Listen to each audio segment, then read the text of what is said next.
Cilat janë kornizat ligjore që funksionojnë për sistemin e ashtu quajtur Safe City, veçanërisht në aspektin e mbrojtjes së të dhënave personale, kontrollet të kamerave apo abuzimeve të mundshme me këtë sistem. Kjo ishte pyetja e Ilir Hasanit nga Fronti Evropian, drejtuar ministrit të punëve të brendshme Panço Toshkovski.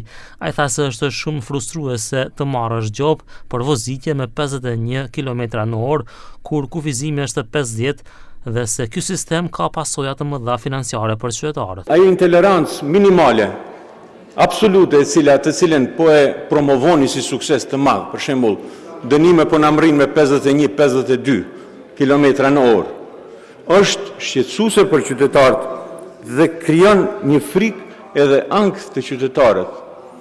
Besom se cili do qytetar, edhe personi që është më i ndërgjegjshëm në komunikacion, nuk beson se këtë e bani për të mirën e shëndetit publik, po mendon se keni ndonjë qëllim të tretë.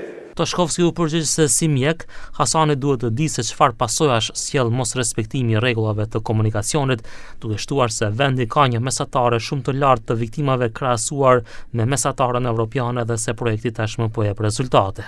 Drastično je namalen brojet na teški telesni povredi i brojet na повредени во рамки на сообраќајни незгоди со непочитување на сообраќајни правила, од кога сме отпочнале дури со тест фаза за имплементирање на овој безбеден град, така наречен како проект. Në pyetjet parlamentare të opozitës, Riad Çaçiri po ashtu i parashtroi pyetje Toshkovskit lidhur me masat e ndërmarra pas incidentit në ndeshjen e futbollit në Kumanov. Toshkovski tha se veprohet ndaj çdo personi që shkakton incidente pa dallim etnie, ndërsa për rastin konkret theksoi se janë shqiptuar masa kundërvajtëse dhe se ka pasur edhe persona të ndaluar.